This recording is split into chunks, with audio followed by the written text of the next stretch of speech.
الحمد للہ رب العالمین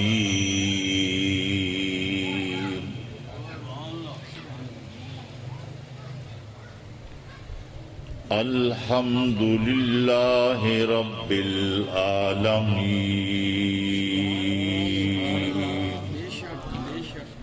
والعاقبۃ للمتقین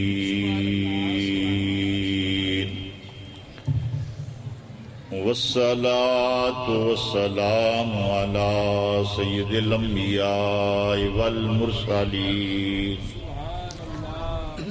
وعلى آلہ وصحابہ وأولیاء امتہ وعلماء ملتہ اجمعین اما بعد فاعوذ باللہ من الشیطان الرجیم بسم اللہ الرحمن الرحیم قل هل يستوي الذین یعلمون والذین لا یعلمون صدق اللہ العظیم وبلغنا رسوله النبی الکریم الامین فقال اللہ تبارک وتعالی فی شان حبیبہ مخبرا وآمرا ان اللہ وملائکتہ یصلون علی النبی یا ایہا الذین آمنوا صلوا علیہ وسلموا تسلیما الصلاۃ والسلام علیک یا سیدی یا رسول اللہ وعلی آلک وصحابک یا سیدی یا حبیب اللہ الصلاۃ والسلام علیک یا سیدی یا خیر خلق اللہ وعلی آلک وصحابک یا سیدی یا خیر البریہ قلت حیلتی اغثنی وادرکنی یا سیدی یا نور اللہ گنج بخش فیض عالم مظہر نور خدا ناک سارا پیر کامل کامل آرا رہنما سب حمد و ثنا اللہ جل وعلا شانہ و تم برہانہ وعظم شانہ کے لائق جس ذات بابرکات نے اپنی بہترین مخلوق لقد خلقنا الانسان فی احسن تقویم ہمارا حصہ انسانوں کے اندر فرمایا۔ وہ چاہتا تو ہمیں بھی چرند پرند یا حیوان بنا دیتا، اس کی انتہائی مہربانی اور کرم ہے کہ اس نے ہمیں انسان بنایا اور ہمارے سر پر لقد کرمنا بنی آدم کا تاج سجایا۔ پھر اس سے بڑھ کر کنتم خیر امت، کائنات میں سب سے بہتر امت، سب سے اعلیٰ امت، سب سے افضل امت، وہ امت کہ جس امت کی شان و عظمت دیکھ کر انبیاء و مرسلین نے بارگاہ رب العالمین میں دعائیں کی کہ اللہ یہ شان والی امت ہمیں عطا کر دے۔ خالق کائنات نے فرمایا تلک الامت احمد، یہ امت تو میرے آخر الزمان نبی احمد مجتبیٰ محمد مصطفیٰ صلی اللہ علیہ وسلم۔ تو پھر انبیاء علیہ السلام نے دعائیں کی کہ اللہ اگر یہ شان والی امت نہیں دیتا تو جس شان اور عظمت والے نبی کی امت ہے، اے اللہ اس شان والے نبی کی امت کے اندر ہمارا حصہ بھی فرما دے۔ چون بشانش نگاہ موسیٰ کر شدن از امتش تمنا کر۔ پھر سب سے بڑھ کر ہو اہل سنہ کہ اللہ تعالیٰ نے ہمیں اہل سنت و جماعت بنایا۔ سنی ہونا اللہ تعالیٰ کا بہت بڑا نام ہے، بہت بڑی نعمت ہے۔ دعا کیا کرو اللہ میں سنی رکھے، اور سنیت پہ ہمارا خاتمہ فرمائے۔ ہاں ہاں، میری کچھ باتیں ترش بھی ہوتی ہیں، تلخ بھی ہوتی ہیں۔ آج پوری دنیا کے اندر، ہم تو اہل سنت والجماعت جماعت ہے نا، باقی جتنے فرقے ہیں فرقیاں ہیں، پوری دنیا کے اندر آج ان کا نام کچھ بھی ہے، لیکن سنی کہلانے پہ اپنے آپ کو فخر محسوس کرتے ہیں۔ ہاں ہاں، کچھ لوگ تھے آج سے 20-25 سال پہلے، وہ جنگ کے اندر نعرے لگاتے تھے، شیعہ کافر سنی سور دیوبند نور و نور، لیکن آج وہ خود اپنے آپ کو کہتے ہیں ہم سنی ہیں، اور اپنی جماعت کا نام انہوں نے اہل سنت والجماعت رکھا ہے۔ اہل حدیث جو ہیں ان کا مرکز ہے منٹوی بازار کے اندر، انہوں نے کتاب لکھ دی اصلی سنی، وہ کہتے ہیں اصلی سنی ہیں۔ اہل تشیع کا مولوی گلفام ہاشمی، میں نے خود اس کی تقریر سنی ٹی وی پہ 2 سال پہلے، وہ ٹی وی تقریر کرتا کہہ رہا تھا اور محرم کے اندر، اس نے کہا خیر سارے شیعہ مجھ پہ ناراض ہو جائیں، لیکن یہ میں بات کہہ کے رہوں گا کہ مولا کائنات علی المرتضیٰ شیر خزان رضی اللہ تعالیٰ عنہ نے ناج البلاغہ کے اندر فرمایا ہے اصلی شیعہ وہ جو پہلے اہل سنت۔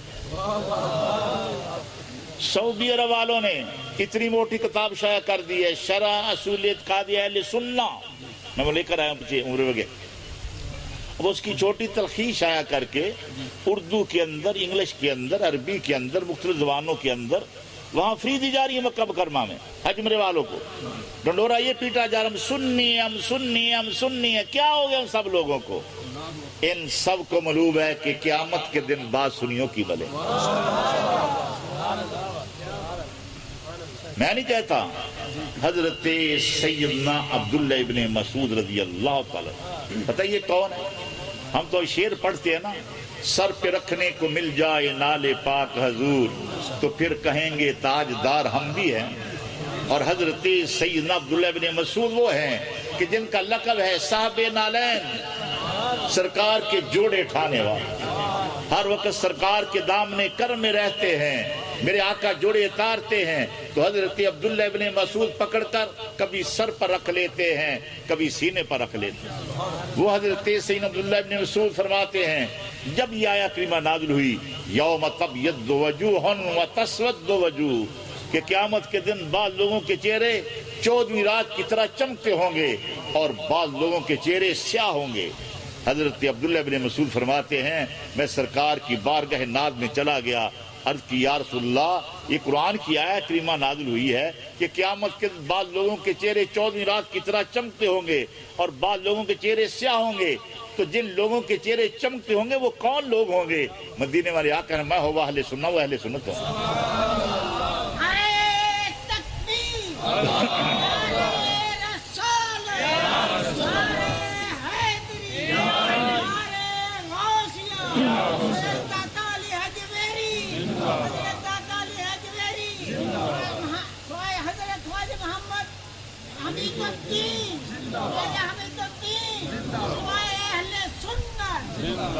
میری تقریر ابھی شروع نہیں ہوئی، میں صرف ابھی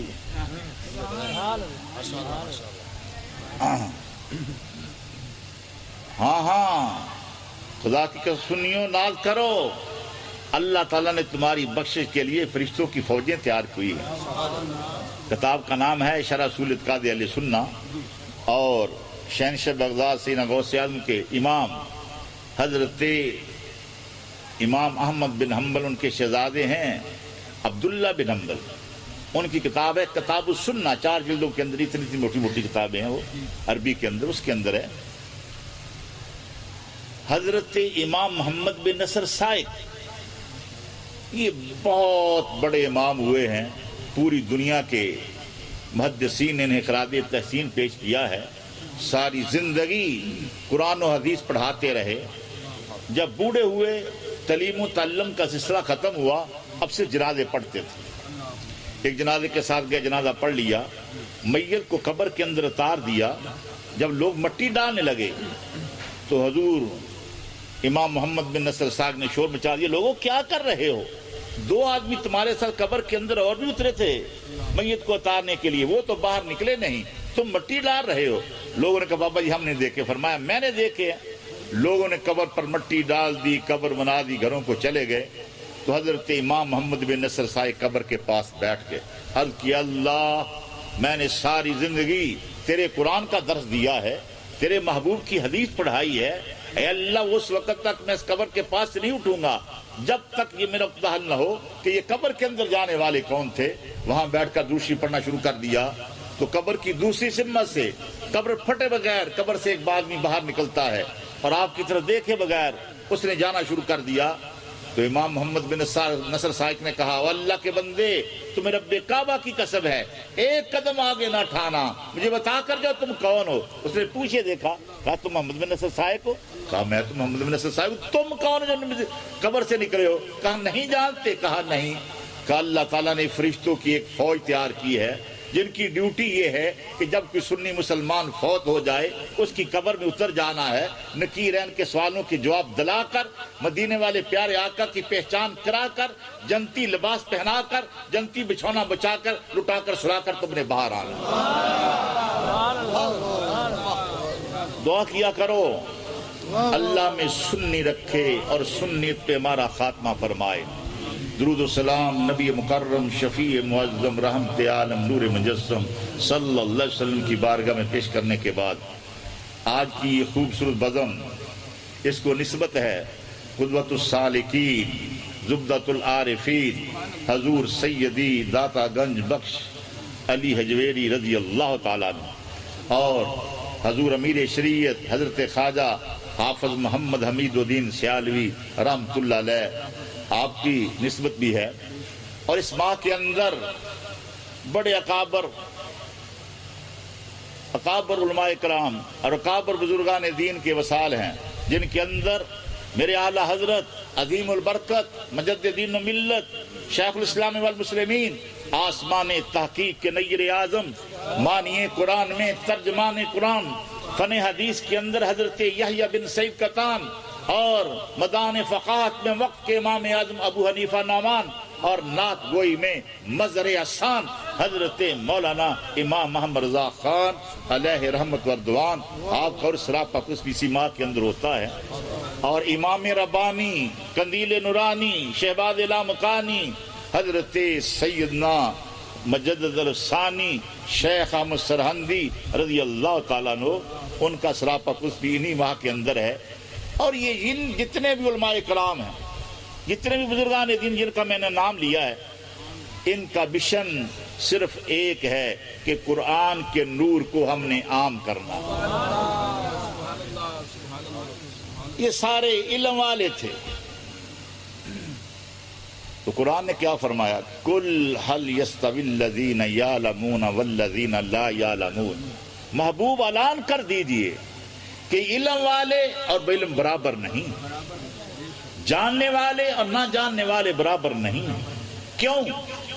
فرمایا انما یخشی اللہ من عباد العلماء، بندے تو سارے اللہ کے ہیں لیکن اللہ کے بندوں کے اندر یہ قرآن پڑھنے اور پڑھانے والے، ان کی شان یہ ہے کہ اللہ نے انہیں تقوی کی دولت سے نوازا ہوا ہے اور ان کے دل جو ہیں اللہ کے خوف سے لرزتے ہیں۔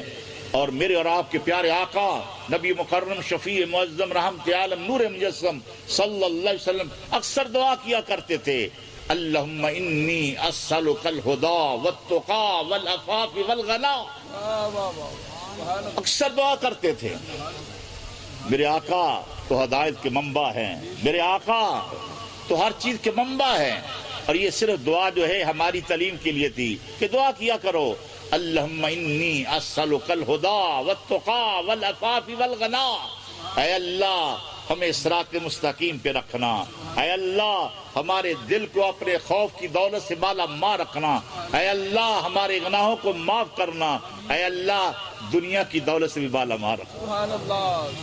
اور حضرت سیدنا امام غزالی رضی اللہ تعالیٰ عنہ منہاج العابدین کے اندر فرماتے ہیں کہ یہ تقوی جو ہے تصوف کی سب سے آخری منزل ہے۔ آپ فرماتے ہیں الناس کل موتا الا العلماء، ساری دنیا مردہ ہے صرف علماء زندہ و تابندہ ہے۔ فرمایا یہ میری بات سن کر کہیں علماء گھمنڈ میں نہ پڑ جائیں تو ہم تو زندہ ہیں، باقی ساری دنیا مردہ ہے۔ فرمایا والعلماء کلہم نیام الا العاملین، تمام علماء بھی گہری نیند کے اندر سوئے ہوئے ہیں، وہ علماء جاگ رہے ہیں جو اپنے علم پر عمل کرنے والے۔ فرمایا اب عمل کرنے والے کسی گھمنڈ میں نہ پڑ جائیں کہ ہمارا بڑا مقام ہے۔ فرمایا والعاملون کلہم خسران الا المخلصین، تمام عمل کرنے والے بھی خسارے کے اندر ہیں جب تک کہ دل کے اندر اخلاص پیدا نہیں کرتے۔ فرمایا اب اخلاص والے کسی گھمنڈ میں نہ پڑ جائیں۔ والمخلصین علی کل خطر الا الخائفین، تمام مخلص بھی خطرے کے اندر ہیں جب تک کہ دل کے اندر خوف خدا پیدا نہیں کرتے۔ آپ کہیں گے یہ کیا بجارتیں شروع کرتی ہیں، علم ہے، عمل ہے، اخلاص ہے، تقوی ہے۔ آؤ میں آپ کو مولا کائنات، مولا مشکل کشا جناب علی مرتضیٰ کی بارگاہ میں لے چلتا ہوں، مسئلہ سمجھا آ جائے۔ آپ نے علم پڑھا کہ جہاد کرنا چاہیے، اب اس پر عمل کرنے کے لیے تلوار لی میدان عمل میں آئے، ایک کافر کے ساتھ لڑ رہے ہیں، تلوار کے ساتھ تلوار لڑ رہی ہے، چنگاریاں نکل رہی ہیں، خالص اللہ کے دین کے لیے اس کے ساتھ تلوار لڑا رہے ہیں۔ اب اس کو زمین پر گرا لیا خالص اللہ کے دین کے لیے، اس کے سینے پر بیٹھ گئے خالص اللہ کے دین کے لیے، اب اس کی گردن اس کے جسم سے علیحدہ کرنے لگے تو ظالم نے آپ کے چہرے انور پر تھوک دیا۔ جب تھوک دیا چاہیے تو یہ جلدی تھا، چاہیے تو یہ تھا کہ فوراً اس کا سر قلم کر دیتے، لیکن آپ نے فوراً تلوار پیچھے کھینچ لی، چھوڑ دیا، اٹھ پڑے۔ اس نے کہا مولا علی یہ تو نے کیا کیا ہے؟ میں نے تو حقارت کی وجہ سے تیرے چہرے پہ تھوکا تھا، میں برداشت نہیں کر رہا تھا کہ تو میرے چہرے پہ، میرے سینے پہ بیٹھا ہوا ہے، تو میں نے تیرے چہرے پہ تھوکا تاکہ تو فوراً میرا کام تمام کر دے، لیکن تو نے مجھے کیوں چھوڑ دیا؟ فرمایا تیرا فلسفہ اور ہے، میرا فلسفہ اور ہے، تیری سوچ اور ہے، میری سوچ اور ہے۔ فرمایا میں نے علم پڑھا ہے، جہاد کرنا چاہیے، اس پر عمل کرنے کے لیے میدان عمل میں آیا، میں نے تیرے ساتھ تلوار لڑائی، تجھے زمین پر گلایا، خالص اللہ کے دین کے لیے کر رہا تھا۔ جب میں تیرا سر جسم سے علیحدہ کرنے والا تھا، خالص اللہ کے دین کے لیے کرنے والا تھا، اے ظالم جب تو نے میرے چہرے پہ تھوک دیا ہے تو میرے اخلاص کے ساتھ میرا ذاتی غصہ بھی شامل ہو گیا۔ جب ذاتی غصہ شامل ہوا تو میں نے فوراً تلوار کو پیچھے کھینچ لیا، کہیں یہ نہ ہو قیامت کا دن ہو تو رب العالمین پوچھے گا اے علی تو نے میرے دین کے لیے کیا کیا؟ تو میں عرض کروں اے میرے خالق و مالک، میں نے تیرے دین کی سربلندی کے لیے جہاد کیا، کفار کے سر قلم کر دیے۔ تو اللہ فرمائے گا علی فلاں کافر کی گردن تو نے اس لیے اڑا دی تھی کہ اس نے تیرے چہرے پہ تھوکا تھا۔ علم ہے، عمل ہے، پھر اخلاص ہے، سب سے بڑھ کر تقوی ہے۔ اللہ فرما رہا ہے انما یخشی اللہ من عباد العلماء، بندے تو سارے اللہ کے ہیں لیکن اللہ کے بندوں کے اندر یہ قرآن پڑھنے اور پڑھانے والے، فرمایا ان کی شان یہ ہے کہ ان کے دل جو ہیں اللہ کے خوف سے لرزتے۔ کیوں نہ ہو، میرے مدینے والے آقا نے ان لوگوں کے لیے دعائیں کی ہیں۔ میرے آقا نے فرمایا اللہم مرحم خلفائی، اللہم مرحم خلفائی، اللہم مرحم خلفائی، 3 دفعہ فرما اے اللہ میرے خلفاء پہ رحم فرما، اے اللہ میرے جانشینوں پہ رحم فرما، اے اللہ میرے نائبین پہ رحم فرما۔ صحابہ نے پوچھا یا سیدی یا رسول اللہ وہ آپ کے نائب، آپ کے جانشین کون ہیں؟ سرکار نے فرمایا الذین یاتون من بعدی ویروون حدیثی، وہ میرے بعد آئیں گے، میرے بعد آئیں گے، قیامت تک آتے رہیں گے، میری زبان سے جو کچھ نکلا ہے وہ سن سن کے آگے لوگوں کو سناتے رہیں گے۔ ہاں قرآن بھی میرے آقا کی زبان سے نکلا ہے، میرے آقا آیت پڑھتے ہیں، صحابہ پوچھتے ہیں یا رسول اللہ یہ کیا ہے؟ فرمایا یہ وہی جلی ہے، یہ قرآن ہے۔ فرمان جاری کرتے ہیں، صحابہ کرتے ہیں یا رسول اللہ یہ کیا ہے؟ میرے آقا فرماتے ہیں یہ وہی خفی ہے، یہ میری حدیث۔ اور میرے آقا کی زبان سے جو بھی نکلتا ہے حق نکلتا ہے۔ میرے آقا کے صحابی حضرت عبداللہ، وہ جب بھی سرکار کے دامن کرم میں بیٹھتے، قلم دوات اور کاغذ لے کر بیٹھتے، سرکار کی زبان گوہر بار سے نکلنے والا ہر جملہ جو ہے اس کو قلم بند کر لیتے، بعض قریش نے کہا یتکلمون بالغضب والرضا، اے عبداللہ ہر بات میں کیا کرو، سرکار کبھی غصے کے اندر ہوتے ہیں، کبھی خوشی کے اندر ہوتے ہیں، کبھی مذاق کے اندر کلام کرتے ہیں، ہر بات کو نہ لکھا کرو۔ دوسرا دن ہوا، حضرت عبداللہ بیٹھے ہوئے ہیں، قلم دوات پاس نہیں ہے، کاغذ نہیں ہے، سرکار نے دیکھا، فرمایا میرے غلام عبداللہ کیا وجہ ہے، آج تمہارے پاس قلم دوات نہیں ہے، کاغذ نہیں ہے؟ ہاتھ باندھ کے عرض کی، قال القریش، آقا بعض قریش نے مجھے کہا، قریش نے کہا ہے یتکلمون بالغضب والرضا، کہ پیارے آقا کبھی غصے کے اندر کلام کرتے ہیں، کبھی مذاق کے اندر خوشی کے اندر کلام کرتے ہیں، تو ہر بات کو نہ لکھا کرو۔ میرے آقا کا دریائے رحمت جوش میں آیا، فرمایا والذی نفسی بیدہی، عبداللہ سن لو، مجھے اس ذات کی قسم ہے جس کے قبضہ قدرت میں محمد کی جان ہے، میرے منہ سے جو بھی نکلتا ہے وہ حق میں، خواہ میں غصے کے اندر کلام کروں، خواہ میں خوشی کے اندر کلام کروں، خواہ میں مذاق کے اندر کلام کروں، میری زبان سے حق نکلتا۔ تو سرکار فرماتے ہیں یہ قرآن پڑھنے اور پڑھانے والے، میرا قرآن سن کر آگے لوگوں تک پہنچانے والے، یہ کون ہیں؟ حضور سیدی داتا گنج بخش علی حجویری رحمۃ اللہ علیہ کا مشن کیا تھا کہ وہ قرآن پڑھاتے تھے، بچوں کو قرآن پڑھانا شروع کیا آپ نے، وہاں مسجد بنائی۔ آج بعض لوگ اس چیز کو حقیر سمجھتے ہیں کہ الگ بات ایسا پڑھانا ہے۔ ہمارے ایک دوست وہ لندن میں گئے ہوئے تھے، آئے تو میں نے کہا شاہ جی وہاں کیا کرتے ہو؟ تو شاہ صاحب نے دیکھا آدمی بہت بیٹھے ہوئے ہیں، اگر میں کہوں کہ میں بچوں کو قرآن پڑھاتا ہوں تو کہیں یہ کرتے ہیں۔ انہوں نے کہا میں وہاں بیضاوی کا متن پڑھاتا ہوں۔ علماء سمجھ گئے ہیں کہ بیضاوی کا متن، اس کا کیا مطلب ہے کہ میں قرآن چی پڑھاتا ہوں؟ یہ سیدھا، میں نے سیدھا کیوں نہیں کہتے میں قرآن پڑھاتا ہوں؟ اور خدا کی قسم دنیا کے اندر اگر سب سے اچھا کوئی کام ہے تو وہ قرآن پڑھنا اور پڑھانا۔ ہاں میرے آقا کے صحابی ہیں حضرت سیدنا ابی بکرہ رضی اللہ تعالی، سرکار کی بارگاہ ناز میں آئے، یا سیدی یا رسول اللہ میں کوئی کاروبار کرنا چاہتا ہوں، کوئی مشورہ دے دیجئے کیا کروں؟ میرے آقا نے مسکرا کے فرمایا ابی بکرہ اغدو عالمن، معلم بن جاؤ، معلم بن جاؤ، قرآن پڑھانے والے بن جاؤ، قرآن پڑھانے والے بن جاؤ۔ آج لوگوں نے عزت کے معیار بنائے ہوئے ہیں، یہ چیمہ ہے، یہ چٹھا ہے، یہ خان ہے، یہ پٹھان ہے۔ میں کہتا ہوں عزت کا کوئی معیار نہیں۔ میرے آقا میں عزت کا معیار کیا ہے؟ خیرکم من تعلم القرآن وعلمہ، تم میں بہترین وہ ہے، تم میں عزت والا وہ ہے، تم میں اعلیٰ وہ ہے جو خود بھی قرآن پڑھتا ہے، لوگوں کو قرآن پڑھاتا ہے۔ نعرہ تکبیر، نعرہ رسالت، نعرہ رسالت، نعرہ تحقیق، نعرہ حیدری، لجپال لجپال، پیر سیال پیر سیال پیر سیال، لجپال لجپال، علماء اہل سنت۔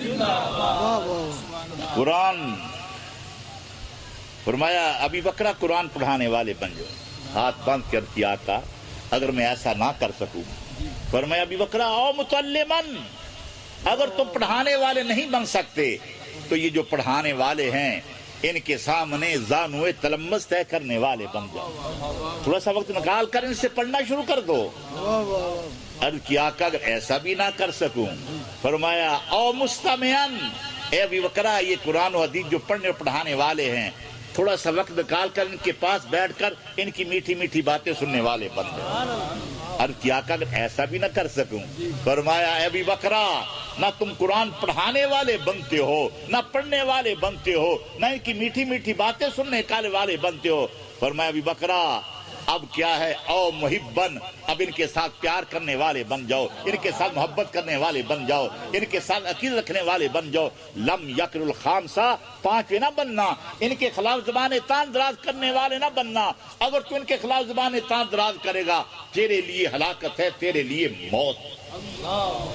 اور حضرت سیدنا عبداللہ ابن مسعود فرماتے ہیں جو ان علماء و مشائخ کے خلاف زبان تان دراز کرتا ہے اللہ تعالیٰ 3 بدبختی ان پہ نازل کر دیتا ہے۔ پہلی بدبختی یہ کہ مال کے ہوتے ہوئے، سرمایہ کے ہوتے ہوئے اللہ تعالیٰ اس سے برکت اٹھا لیتا ہے۔ کیوں یہ لوگ آتے نہیں حضرت جی شیخپورہ روڈ پہ بہت بڑی فیکٹری ہے، میری کچہری بازار کے اندر دکان ہے، نوٹ بڑے آتے ہیں، پتہ نہیں کہاں جاتے ہیں، برکت اٹھ گئی ہے۔ اور 1400 سال پہلے میرے آقا نے فرما دیا اگر تم نے اپنی خلوتوں اور جلوتوں کے اندر بیٹھ کر ان علماء و مشائخ کے خلاف زبان تان دراز کی تو اللہ تعالیٰ تمہارے مال سے برکت کو اٹھا لے۔ دوسری بدبختی یہ کہ اللہ تعالیٰ تم پہ ایسے ظالم حکمران لگا دے گا جو تمہاری بجلی بند، سوئی گیس بند، پانی بند، پتہ نہیں وہ تمہارا کیا کیا بند کر دیں۔ اور تیسری بدبختی یہ ہے کہ مرتے ہوئے تمہیں سرکار کا کلمہ نصیب نہیں ہوگا۔ تو جو ان کے ساتھ قرآن پڑھنے اور پڑھانے والوں کے ساتھ پیار کرتا ہے، محبت کرتا ہے، عقیدہ رکھتا ہے، اللہ تعالیٰ 3 سعادتوں سے نواز دیتا ہے۔ پہلی سعادت یہ ہے کہ اس کی تنخواہ تھوڑی بھی ہو، اللہ تعالیٰ اس کے اندر برکت ڈال دیتا ہے، اس کے دل کے اندر استغنا ڈال دیتا ہے۔ ایک عالم دین کی 10,000 روپیہ تنخواہ ہے، لیکن جو 50-60 ہزار لینے والا ہے اس سے زیادہ یہ مستغنی ہوتا ہے۔ اللہ تعالیٰ ان کے دل میں استغنا ڈال دیتا ہے۔ جو قرآن پڑھنے اور پڑھانے والے ہیں، جو ان کے ساتھ محبت کرنے والے ہیں، اللہ تعالیٰ ان کے دل کو بھی مستغنی کر دیتا ہے۔ یہ پہلی سعادت ہے۔ اور دوسری سعادت یہ ہے کہ اگر ظالم حکمران بھی آ جائیں تو جو کتاب و سنت، قرآن و سنت کے پڑھنے اور پڑھانے والوں کے ساتھ پیار کرنے والا ہے، اس کا لنگر چلتا رہتا، اس کا کام چلتا، اس کی صحت پہ کوئی فرق نہیں پڑتا۔ اور تیسری سعادت یہ ہے کہ جب دنیا سے جائے گا اس کی زبان پہ کلمہ لا الہ الا اللہ محمد رسول اللہ جائے گا۔ میرے آقا نے تو اس قدر ان لوگوں کی شان بیان فرما دی، فرمایا لوگو النظر علی الوجہ، النظر علی المصحف عبادہ، والنظر علی الکعبۃ عبادہ، والنظر علی وجہ الوالدین عبادہ۔ لوگوں قرآن کو دیکھنا عبادت ہے، کعبے کو دیکھنا عبادت ہے، اور ماں باپ کے چہرے کو دیکھنا عبادت ہے۔ کوئی آدمی ماں باپ کے چہرے کو ایک دفعہ پیار سے دیکھتا ہے، ایک مقبول حج کا ثواب مل جاتا ہے۔ فرمایا لوگو جیسے قرآن کو دیکھنا عبادت ہے، جیسے کعبے کو دیکھنا عبادت ہے، جیسے ماں باپ کے چہرے کو دیکھنا عبادت ہے، ایسے ہی والنظر علی وجہ العالم، ایسے ہی علماء ربانی کے چہرے کو دیکھنا عبادت ہے۔ اور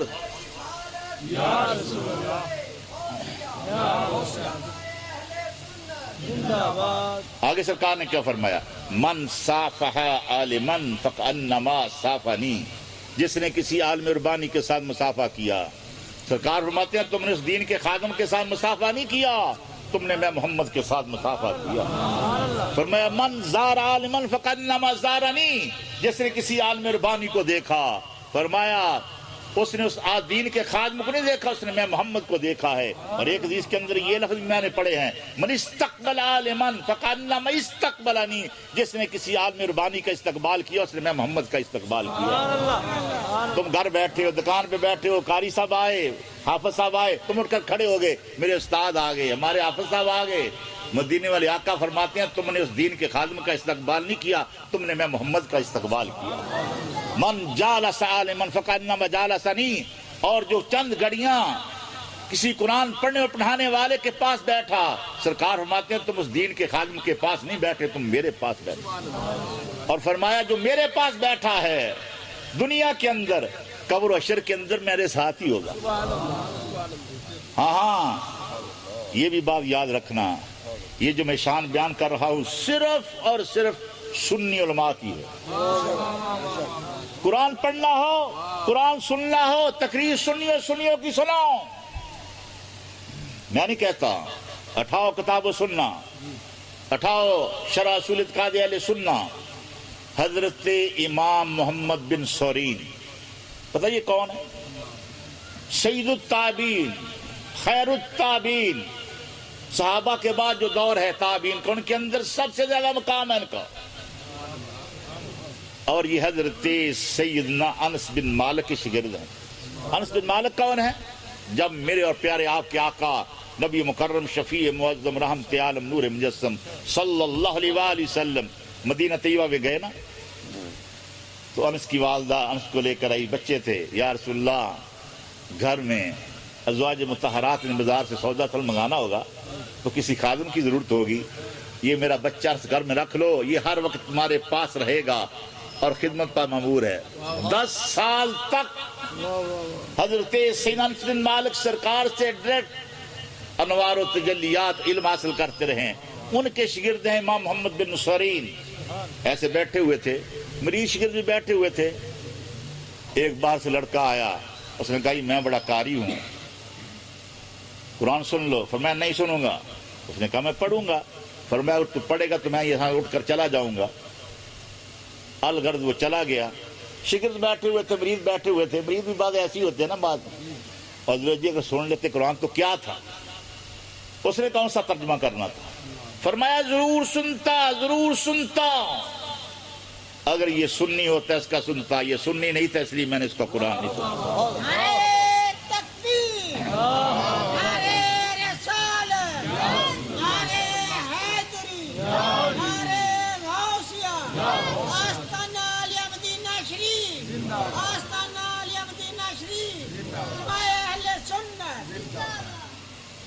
مریدوں نے کہا حضور اس کی آواز تو بڑی پیاری تھی, اس نے کون سا ترجمہ کرنا تھا, اس نے 4 آیتیں پڑھنی تھی. فرمایا ضرور سنتا, لیکن اس کا قرآن سننا اسلام کی بنیادوں کو ہلانے کے مترادف تھا. کہا وہ کیسے؟ فرمایا نبی پاک نے فرمایا, سرکار نے فرمایا جو بد مذہب کی تعظیم کرتا ہے وہ اسلام کی بنیادوں کو ہلا کر رکھ دیتا ہے. اگر یہ قرآن پڑھتا, میں خاموشی سے اس کا قرآن سنتا, اس کا ادب کرتا, تو اس کا قرآن سننا جو ہے وہ بھی اسلام کی بنیادوں کو ہلانے کے مترادف. فرمایا یہ خارجی تھا اس لیے میں نے قرآن نہیں سنا. آج ہمارے دوست کا قرآن ہی پڑھنا ہے جی, جس سے مرضی پڑھ لے. نا قرآن پڑھنا ہے تو جامعہ نعمان میں صحابہ سے پڑھو. قرآن پڑھنا ہے تو جامعہ جویریہ سے پڑھو. قرآن پڑھنا ہے تو جامعہ سیالویہ سے پڑھو. قرآن پڑھنا ہے تو جامعہ رضویہ سے پڑھو. اگر غیروں سے قرآن پڑھو گے, وہ قرآن پڑھنا ان سے وہ بھی تمہارے لیے نحوست کا سبب بنے گا, تمہارے لیے وہ نحوست کا سبب بن جائے. ہمارے بعد نماز ہی پڑھنی ہے جی, وہ بھی تو قرآن پڑھتے ہیں. آؤ 11ویں بڑی کھاتے ہو. شہنشاہ بغداد سیدنا غوث اعظم کے امام حضرت امام احمد بن حنبل, ان کے بیٹے ہیں عبداللہ بن حنبل. انہوں نے کہا ابا جان شہر کے اندر تمہیں محسوس ہے, معلوم ہے یہ مسجد اہل تشیع کی ہے, یہ مسجد جو ہے خارجیوں کی ہے, یہ مسجد رافضیوں کی ہے. جب سفر پہ جاتے تو پتہ نہیں چلتا نماز کا کیا کیا ہے. فرمایا بیٹا سنو, یہ نماز تمہارے بیٹوں سے زیادہ قیمتی ہے, تمہاری بیٹیوں سے زیادہ قیمتی ہے, تمہارے مال اور دکان سے زیادہ قیمتی ہے. فرمایا جب تک فتنے نہیں اٹھے تھے, حق اور باطل اشکار نہیں ہوا تھا, ہم بھی نماز پڑھ لیا کرتے تھے. لیکن جب سے حق اور باطل اشکار ہو چکا ہے, پتہ لگ گیا یہ خارجی ہے, یہ رافضی ہے, اس وقت سے ہم نماز کی بڑی احتیاط کرتے ہیں. جب نماز پڑھنی ہو تو سنی کے پیچھے پڑھتے ہیں, کسی اور کے پیچھے نہیں پڑھتے. لوگ کہتے ہیں یہ جو رضوی ہے نا, یہ مدینے جا کوئی نماز نہیں پڑھتے. وہ کیسے پڑھیں بھائی؟ نہیں پڑھتا, میں کرسی پہ بیٹھا نہیں پڑھتا, مدینے میں جا کر نہیں پڑھتا ان کے پیچھے. کیوں نہیں پڑھتا؟ ایک اختلاف عقیدے کا ہے.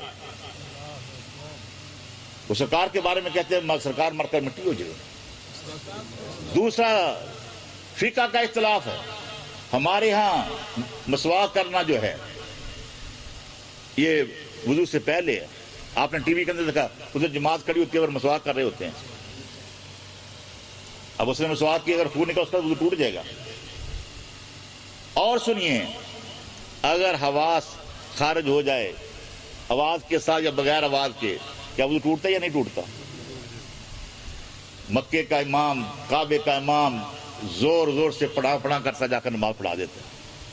وہ کہتے ہیں ان سے پوچھا میں نے مکے میں, وہ کہتے ہیں اس کے نکلتا جاتا کیا ہے؟ کچھ چیز نکلے یا اندر جائے تب نماز ٹوٹتی. ہاں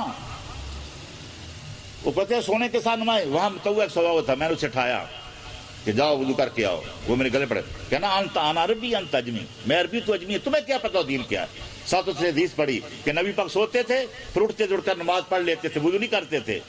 اس نے ایسے اشارہ کیا سرکار کے روزے کی طرف, هو رجل انا رجل, وہ بھی ایک آدمی تھا, میں بھی ایک آدمی ہوں. اگر وہ سو کر نماز پڑھتا میں نہیں پڑھ سکتا. کیا ان کے پیچھے نماز ہو سکتی ہے؟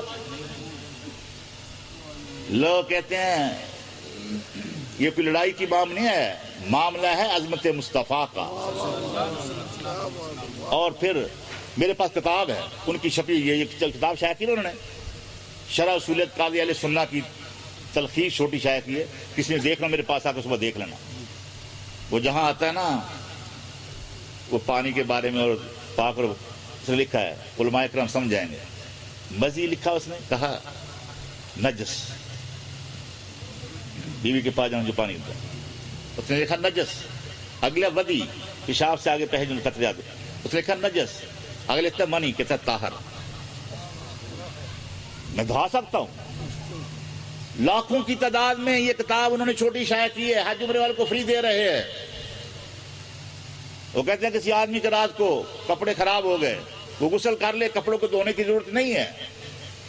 میری وہاں مکے میں بات وہ لڑکے حدیث پیش کر رہے تھے کہ ام المومنین محبوب رب العالمین سیدہ شہزادی کا بخاری کے اندر حدیث ہے کہ سرکار کے مبارک متحمد کو سرکار کا مادہ لگا ہوا تھا، وہ خشک گوشت آٹے کی طرح اوپر، تو آپ نے پتھر کے ساتھ ایسے کھرچا تو آپ نے اس کے ساتھ نماز پڑھی۔ بھی اس وقت لوگوں کے یہ مادے سخت آٹے کی طرح ہوتے تھے، وہ کپڑے کے اوپر رہتے تھے، وہ آج بھی کہتے ہیں پاک ہیں، اس لیے ہم ان کے پیچھے نماز نہیں پڑھتے۔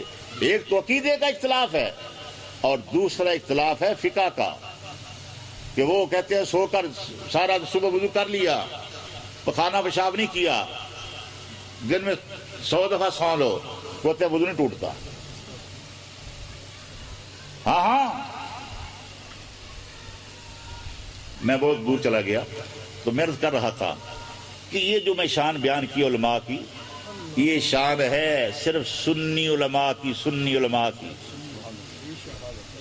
بڑی بات، کیا بات۔ اور ان علماء میں بھی کچھ کال والے ہوتے ہیں، کچھ حال والے ہوتے ہیں۔ کچھ کال والے جب تک کال بھی ہوتے ہیں کہتے ہیں 10 سال پڑھائیں گے، 8 سال پڑھائیں گے، پھر مولوی بنائیں گے، لیکن جب حال میں ہوتے ہیں 1 منٹ کے اندر ہی منزل مقصود پر پہنچا دیتے۔ آگے کال حال کیا تو نے شروع کر دیا ابھی، آؤ میں بتاتا ہوں۔ حضرت مولانا جلال الدین رومی رحمۃ اللہ علیہ ترکی کے اندر کونیا اپنے مدرسے کے اندر طلباء کو پڑھا رہے ہیں، درس حدیث دیا جا رہا ہے، فقہ پڑھائی جا رہی ہے۔ ایک بابا آیا، بال بکھرے ہوئے ہیں، گرد آلود ہے، کپڑے میلے سے ہیں، پاؤں گرد آلود ہے، پاس آ کر بابا بیٹھ جاتا ہے۔ مولانا نے سمجھا شاید کوئی دہاتی ہے۔ جب سبق ختم کیا بابا جی نے کتابوں کی طرف اشارہ کیا، مولانا این چیز یہ کیا ہے، این چیز یہ کیا ہے؟ مولانا فرماتے ہیں بابا این کیلو کالست نمیدان، یہ کیلو کال ہے، یہ کال کی بات ہے، تو نہیں جانتا۔ بابا جی مسکرا دیے۔ مولانا صاحب سبق بند کیے، آرام کے لیے کمرے میں چلے گئے۔ اب بابا جی اپنے حال میں آئے، 28 کتابیں ساری کی ساری کتابیں اٹھا کر سامنے، پہلے مسجد کے اندر تالاب ہوتے تھے مسجدوں کے اندر، اب ٹوٹ گیا آپ بھائی نا، ساری کتابیں اٹھا کر تالاب کے اندر ڈال دی۔ شاگرد دوڑتے گئے، استاد جی بابے نے بیڑا گرک کر دیا۔ کیا ہوا؟ حضور ساری کتابیں تالاب کے اندر ڈال دیے۔ مولانا بڑے غصے میں دوڑتے ہوئے، بابا یہ تو نے کیا کیا؟ ہماری برسوں کی کمائی، ہاتھ کی لکھی کتابیں پانی کے اندر ڈال دیے۔ کہا مولانا خفا نہ ہو، ابھی نکال دیتے۔ کہا کہاں سے نکالو گے؟ ہاتھ کی لکھی ہوئی، آج کل تو پریس کی ہوتی نہیں، پانی میں ڈال دی سیاہی نہیں دھلتی، اس کو کچی سیاہی کی لکھی ہوئی۔ کہا وہ تو دھل چکی ہوگی، ان کے الفاظ مٹ چکے ہوں گے۔ فرمایا نہیں، ابھی نکال دیتے ہیں۔ بابا جی پانی کے اندر اترے، کتابیں پکڑی، فرمایا پکڑو مولانا اپنی کتابیں۔ جب کتابیں پکڑی تو اب کتابوں سے پانی کے قطرات ٹپکنے کی بجائے کتابوں سے گردہ اڑ رہا ہے۔ اب مولانا کہتے ہیں بابا این چیز یہ منظر کیا ہے؟ بابا نے کہا مولانا این حالست نمیدانی، یہ حال اس کو تو نہیں جانتا۔ اب مولانا کہا بابا جی میں تجھے جانے دوں گا۔ پھر مولانا علامہ اقبال نے کہا نا، مولوی ہرگز نہ شد مولائے روم تا گلا میں شمس تبریدی۔ بابا اس بابے کے غلام بن گئے۔ پھر وہ حال ملا، جب حال کی کیفیت ملتی ہے تو ایک لمحے کے اندر یہ منزل مقصود پر پہنچا دیتے ہیں۔ میرے آقا نعمت حضور سیدی محدث اعظم پاکستان مولانا سردار مصطفیٰ رحمۃ اللہ علیہ، آپ ایک دن بیٹھے ہوئے تھے، آپ کا یہ ملت روڈ پہ گوکھو والا ہے، وہاں کے نمبردار تھے چوری منیر احمد صاحب، وہ آپ کے پاس آئے کہ حضور ہمارا گاؤں میں مردئی بڑے ہے، ہمیں ایک مضبوط عالم دین چاہیے جو وہاں نماز بھی پڑھائے جمعہ بھی پڑھائے۔ تو حضرت صاحب فرمانے لگے مولانا نمبردار صاحب خود کیوں نہیں جمعہ پڑھا لیتے، خود کیوں نہیں جمعہ پڑھا لیتے؟ عرض کی حضور میں تو پڑھا ہی نہیں، میں نے تو کسی دارالعلوم میں جا کر قدم نہیں رکھا۔ کہا میں کہتا ہوں تم پڑھاؤ، کہا کیسے پڑھاؤں گا؟ آپ اندر گئے، ایک بڑا رومال لے کر آئے، نمبردار صاحب کے سر پر باندھ دیا، کہا نمبردار صاحب یہ رومال سر پر باندھ لینا ہے، ممبر پر بیٹھ جانا ہے، آپ کی زبان سے خود ہی اللہ رسول کی باتیں نکلیں۔ نعرہ تکبیر، نعرہ رسالت، نعرہ تحقیق، نعرہ حیدری، نعرہ غوثیہ، فیض رضا، فیضان قبلہ شیخ الحدیث۔ نمبردار صاحب نے 50 سال جمعہ پڑھایا، ابھی آپ پتہ کر سکتے ہیں آپ، یہ سب پاس گاؤں ہے۔ 1996 کے اندر میں نے ان کی تقریر کرائی، تقریر انہوں نے کی بڑی پیاری، بعد میں کھانا کھانا ہے، نمبردار تمہیں رب کعبہ کی قسم بتاؤ کس دارالعلوم میں پڑھے ہو؟ نمبردار صاحب رونے لگے، آنکھوں میں آنسو، فرمانے خدا کی قسم کسی دارالعلوم میں نہیں گیا۔ تو میں نے کہا یہ تقریر کہاں سے کرتے ہو؟ کہنے لگے یہ میرے پیر کی ایک نگاہ کی برکت، اور یہ سارے کال اور ہار کہاں سے آئے ہیں؟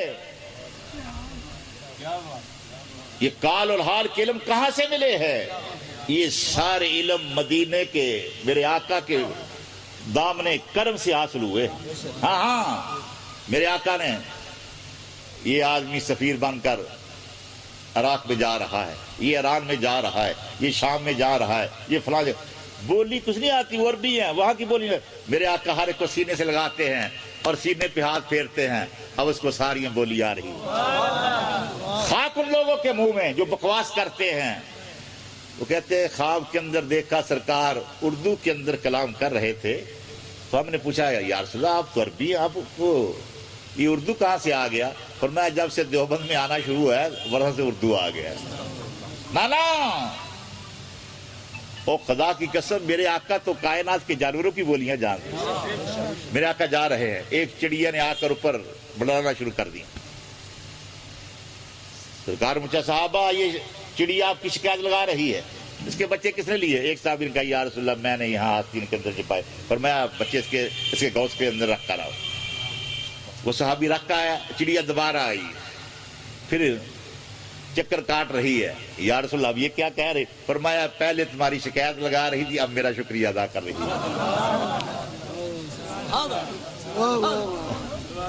اب میرا شکریہ ادا کر رہی ہے۔ تو یہ کال والے اور حال والے حضور سیدی داتا گنج بخش علی جویری رحمۃ اللہ علیہ، ان کا مشن کیا ہے؟ یہ قرآن پڑھانا اور پڑھنا جو ہے کوئی حقارت کا کام نہیں ہے، یہ دنیا کے اندر سب سے عزت والا کام۔ آپ لاہور کے اندر آئے، سب سے پہلا کام آپ نے کیا کیا؟ چھوٹی سی مسجد بنائی اور سب سے پہلے وہاں قرآن پڑھانا شروع کیا۔ چھوڑو آپ پیچھے سے دیکھو، میرے اور آپ کے پیارے آقا حضور سرور کونین صلی اللہ علیہ وسلم مصلی کے امام ہیں، منبر کے خطیب ہیں اور مسند تدریس کے تاجدار ہیں۔ اصحاب صفہ کا وہ چبوترا آج بھی بتا رہا ہے جہاں بیٹھ کر میرے آقا صحابہ کو یہی قرآن پڑھاتے ہیں۔ تاجدار صداقت سیدنا صدیق اکبر رضی اللہ تعالیٰ عنہ، مصلی کے امام، منبر کے خطیب اور مسند تدریس کے تاجدار، تاجدار عدالت سیدنا فاروق اعظم، مصلی کے امام، منبر کے خطیب اور مسند تدریس کے تاجدار، حضرت عثمان غنی مصلی کے امام، منبر کے خطیب اور مسند تدریس کے تاجدار، مولا کائنات حضرت علی رضی اللہ تعالیٰ عنہ آپ مصلی کے امام، منبر کے خطیب اور مسند تدریس کے تاجدار۔ اور خدا کی قسم یہ قرآن جو ہے آج جو ہم پڑھتے ہیں یہ تو لہجہ حسینی ہے نا۔ سیدنا فاروق اعظم کا زمانہ ہے نا تو بہت سے شہر فتح ہوئے، عراق فتح ہو رہا ہے، ایران فتح ہو رہا ہے، شام فتح ہو رہا ہے، مصر فتح ہو رہا ہے، یمن فتح ہو رہا ہے۔ اب باہر سے وفود آ رہے، ڈیلیگیشن آ رہے، مدینہ طیبہ میں مسجد نبوی میں آ کر قرآن پڑھتے ہیں۔ تو جب وہ قرآن پڑھ تو لیتے لیکن قرآن کو اپنے لہجے میں پڑھتے. جیسے ہمارے فیصل آباد کا لہجہ اور ہے، جنگ کا لہجہ اور ہے، بولتے ہم پنجابی ہیں. لاہور کی پنجابی اور طرح کی ہے، گجرات کی پنجابی اور طرح کی ہے. آگے لئی میں چلو وہاں کی پنجابی ہے پنجابی سارے، وہ بھی انہوں نے جہاں قرآن پاک پڑھ لیتے ہیں لیکن لہجہ اپنا اپنا سب کا. سیدنا فاروق اعظم فرمایا یہ تو قرآن کو بگاڑ دیں گے.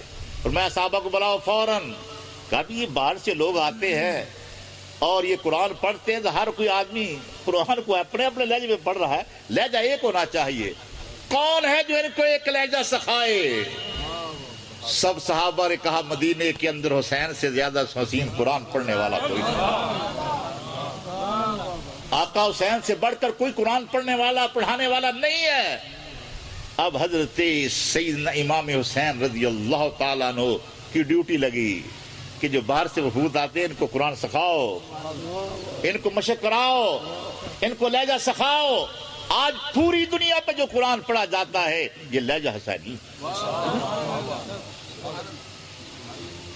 آج ہم کہتے ہیں ان بچوں کو قرآن پڑھنا حقارت کا نانا. خیرکم من تعلم القرآن وعلمہ. حضور سیدی داتا گنج بخش علی اجویری رحمۃ اللہ علیہ نے کیا کیا؟ سب سے پہلے مشن یہ ہے. کرامات جو ہے اہل تصور لکھا ہے جی اللہ والے اپنی کرامتوں کو اس طرح چھپاتے ہیں، اس طرح چھپاتے ہیں جس طرح ایام والی عورت اپنی وہ پلید ٹاکیوں کو چھپاتی ہے. یہ کرامت کا ظہور تو صرف اس لیے ہوتا ہے اسلام کی اشاعت کے لیے، جہاں اسلام کی اشاعت، ورنہ یہ کرامتیں نہیں دکھاتے. یہ اسلام کی اشاعت کے لیے. اس خطے کے اندر بادشاہ آئے، شہنشاہ آئے، بڑے بڑے سپہ سالار آئے، انہوں نے قلعے تو فتح کر لیے، شہر تو فتح کر لیے، لیکن یہ دلوں کے قلعے کس نے فتح کیے؟ وہ حضور سیدی داتا گنج بخش علی اجویری جیسے ملنگوں نے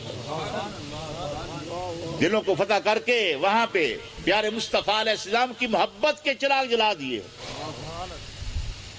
آپ یہ راوی جو ہے نا پہلے قریب تھا، بعض جو بوڑھے آدمی نے دیکھا ہوگا بڈھا جو ہے وہ چلتا تھا یادگار کے پاس سے، یہ راوی پہلے قریب سے چلتا تھا تو آپ کے مزار کے قریب سے چلتا تھا.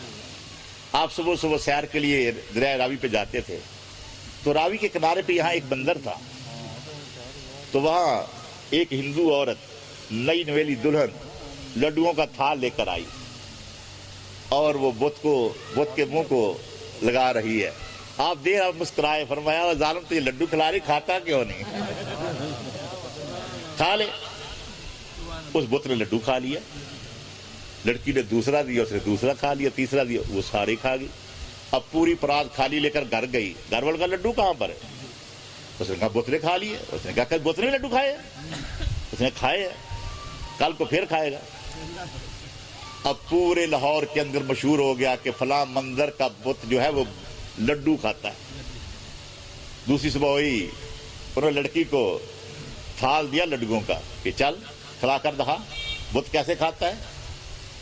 لڑکی آئی، ادھر حضور سیدی داتا گنج بخش علی اجویری رحمۃ اللہ علیہ بیٹھے تو وہاں تھے، لیکن اتقوا فراست المومن فانہ ینظر بنور اللہ. مومن کی فراست قلبی سے ڈرو، وہ اللہ کے نور سے دیکھتا ہے. وہ آئی، کہا کھلا. اس نے کہا ٹھہر جو کھلانے والے تو کھوا لینا، کھلاتی ہوں، کھلانے والا آ جائے. آپ بھی آ گئے. جب مجھے اس نے دیکھ رہا ہندو عورت نے کہ بابا آ گیا جس نے لڈو کا کھایا، اس نے لڈو لیا، بت کے منہ کو دیا لگایا.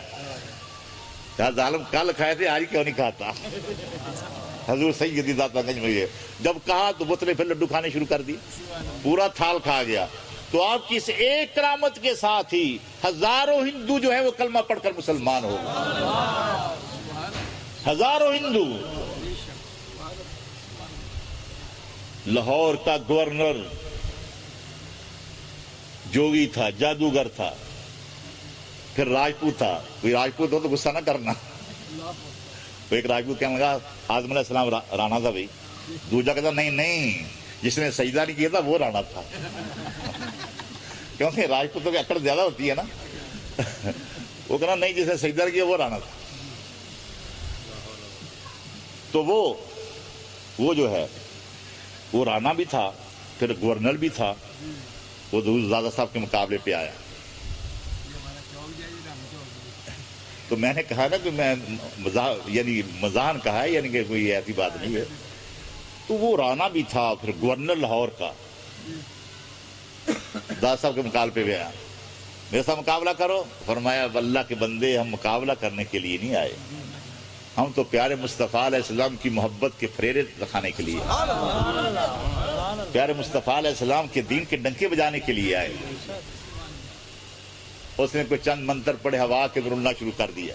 وہ جا رہا تھا، آپ نے اپنے لکڑ کی کھڑائیں اٹھائی، اور میں اٹھا کر لاؤ. کھڑائیں گئیں، رانا صاحب کے سر پر جب لگی نا، رانا صاحب سرکار دادا صاحب کے قدموں میں آ گئے.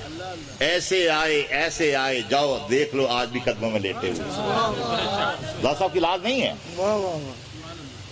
وہاں پہ جتنے مجاور ہے وہ خواجہ ہندی کی اولاد میں سے ایک ہی آپ کا خلیفہ ہے.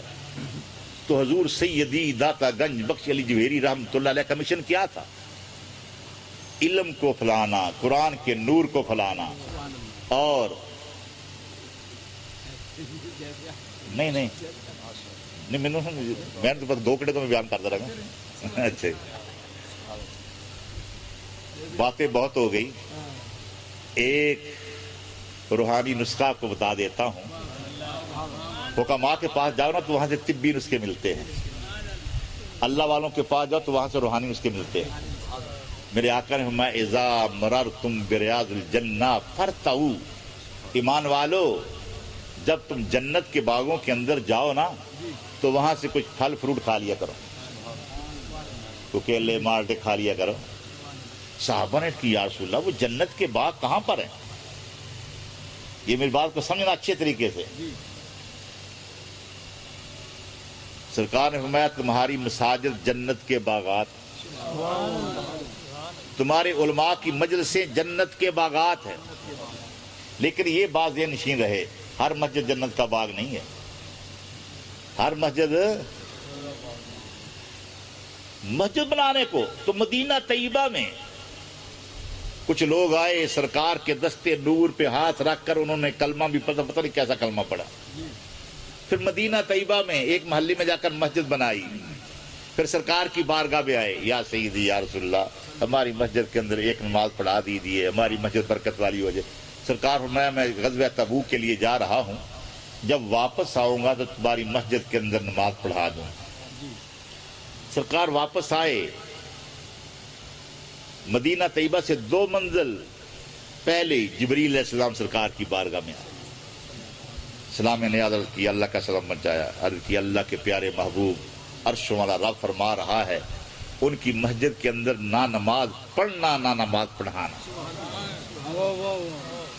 نہ نماز پڑھنا نہ پڑھانا. سرکار نے فرمایا جبریل وہاں پہ 5 وقت اذان ہوتی ہے، 5 وقت اقامت ہوتی ہے، 5 وقت جماعت ہوتی ہے. یجتمعون فی، وہاں ہفتہ روزہ 15 روزہ دینی اجتماعات ہوتے ہیں، زکوٰۃ کے مسئلے بیان ہوتے ہیں، نماز کے مسئلے بیان ہوتے ہیں، چلے لگتے ہیں. جبریل نے عرض کیا یا رسول اللہ جو کچھ مرضی ہوتا ہے رب نے فرما دیا ہے، مجدم و درارم و کفرم و تفریقم بین المؤمنین ورصاد لمن حارب اللہ. جبریل نے عرض کیا یا رسول اللہ اللہ فرماتا ہے یہ مسجد درار ہے، یہ مسجد کفر ہے، یہ مسجد تفریق ہے، یہ مسجد ارشاد ہے. کسی آدمی کو شک ہو نا، میں لئیے تقریر کا ایک آدمی نے آپ بڑی سختی کرتے ہیں، میں نے کہا میں نے سختی، قرآن سختی کر رہا ہے. قرآن اٹھاؤ، سورہ توبہ آیہ نمبر 107 پڑھ کر دیکھ لو. قرآن نے کہا یہ مسجد جو ہے اسلام کو نقصان دینے والی مسجد ہے، یہ مسجد کفر بٹھانے والی مسجد ہے، یہ مسجد جو ہے منافقین کو لوگوں کے دلوں میں نفاق ڈالنے والی مسجد ہے، اور یہ مسجد ارشاد یہ دہشت گردوں کا اڈا ہے. آج دہشت گرد نہیں بنے، یہ سرکار کے وقت میں بھی تھے. اللہ نے 4 مذمتیں بیان کی، سرکار نے پھر اس کی اکتفا نہیں کیا، فرمایا میرے غلاموں جاؤ جا کر اس مسجد کو آگ لگا دو، اس کی اینٹ کے ساتھ اینٹ بجا دو. صحابہ گئے، صحابہ نے آگ لگائی، 12 آدمی اندر سے بستر اٹھا کر باہر نکل آئے. خدا کی قسم یہ مسجد انہوں نے اللہ کے دین کے لیے بنائی تھی، ہم نے کلمے کی اشاعت کے لیے بنائے تھے. صحابہ نے کہا نہیں پتا تم نے کس لیے بنائی ہے, سرکار کا آرڈر ہے, لگا دو آگ. صحابہ نے آگ لگا دی, اینٹ کے ساتھ اینٹ بجا دی. کیوں؟ یجتمعون فی, وہاں دینی اجتماع تو ہوتے تھے, لیکن دینی اجتماع کے اندر وہ بیان کیا ہوتا تھا؟ یعیبو بالنبی صلی اللہ علیہ وسلم, وہ بے عیب نبی کے عیب بیان کرتے, کہتے یہ نبی کہتا مجھے غیب کی خبر ہے, کل کی خبر ہے, ہماری تو خبر ہی کو نہیں, ہم نے تو اوپر سے کلمہ پڑھا ہوا ہے, ہم نے تو مسجد نے نقصان دینے کے لیے بنائی ہے, کفر پھیلانے کے لیے بنائی, لوگوں کے دلوں میں نفاق ڈالنے کے لیے بنائی. 1400 سال پہلے سرکار کے ہوتے جو کہے اس نبی کو کل کی خبر نہیں ہے. اللہ فرماتا ہے ان کی مسجد مسجد درار ہے, مسجد کفر ہے, مسجد تفریق ہے, مسجد ارشاد ہے. تو آج جس مسجد کا مولوی کہے بھی اور لکھے بھی کتابوں میں کہ جس کا نام علی اور محمد ہے اس کو دیوار کے پیچھے کا علم نہیں, میں پوچھتا ہوں لوگ کہتے ہیں تم ان کے پیچھے نماز کیوں نہیں پڑھتے؟ میں کہتا ہوں کہ پیچھے نماز کی مسجد میں نماز پڑھنی نہیں چاہیے.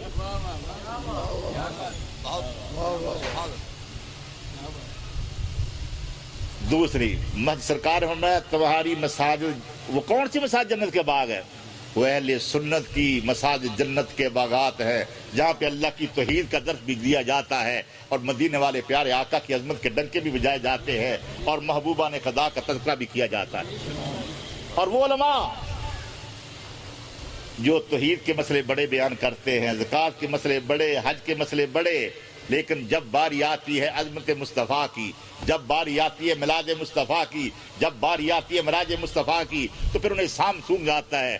تو میرے اعلیٰ حضرت عظیم البرکت مجددین و ملت شیخ الاسلام والمسلمین, آسمان تحقیق کے نیر اعظم, معنی قرآن میں ترجمان القرآن, فن حدیث کے اندر حضرت یحییٰ بن سعید قطان, اور مدان فقاہت میں وقت کے امام اعظم ابو حنیفہ نعمان, نعت گوئی بے مظہر احسان حضرت مولانا امام احمد رضا خان علیہ. آپ فرماتے ہیں ذکر حق جو ان سے جدا چاہو نجدیو, ذکر حق نہیں کنجی سکر کی ہے. فرماتے ہیں تم اللہ اللہ کرتے رہو, اللہ اللہ کرتے رہو, اگر مدینے والے آقا کا نام نہ لو تو تمہارا اللہ اللہ کرنا جو ہے وہ بھی جہنم کے دروازے کی چابی.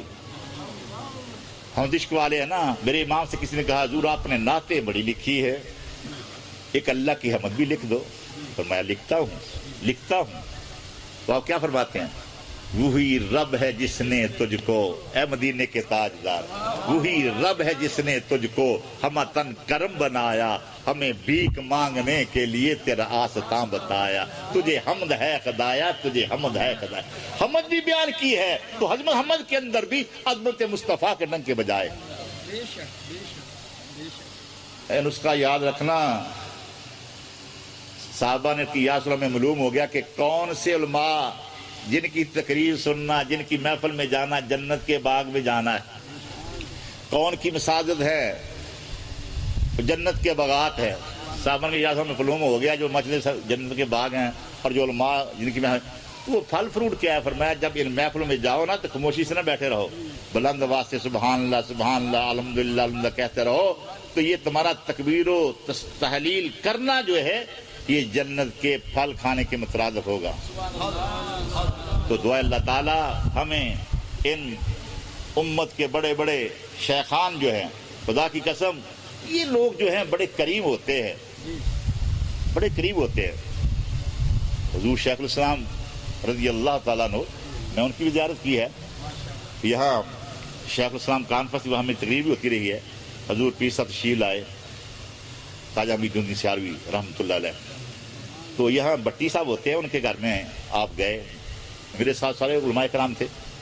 تو وہاں گراؤنڈ تھی, وہاں جا کر سارے علماء کرام نیچے بیٹھ گئے. میں بھی بیٹھے نہ بیٹھنے کا. فرمانے لگے تو نے نہیں بیٹھنا. میں نے کہا ضرور میں بیٹھ, اگر تو بیٹھے گا میں بھی نیچے بیٹھوں گا. کرسی منگائی میرے پاس, آپ کرسی بٹھا, کرسی منگائی, کہنے لگے تو نے کرسی پہ بیٹھنا ہے. وہاں سیاسی میں حاضر ہوا. تو میں جب مریدین بہت, وہاں تو بڑے بڑے لوگ جاتے ہیں, وہ مل رہے تھے مسلح پر. جب میں گیا تو میں جا کر مانکا کیا, تو میں بیٹھا کروں, تو نے بیٹھنا نہیں ہے, کرسی لاؤ, کرسی اٹھائے. یعنی یہ وہ لوگ ہیں جو ہم ساگر بہت چھوٹے لوگ ہیں, خدا کی قسم ان کو نوازتے ہیں. اور صرف کس لیے؟ صرف علم کی وجہ سے کہ یہ علم کا خادم ہے, یہ دین کا خادم ہے. تو دعا اللہ تعالیٰ ان ان بزرگان دین کے نقش قدم پر ہمیں بھی چلنے کی توفیق عطا فرمائے اور ان کے ساتھ ہمیں سچی اور پکی قدر رکھنے کی توفیق عطا فرمائے. بیٹھے جی بیٹھے بیٹھے بیٹھے پانی پیو. الحمدللہ ابھی آپ نے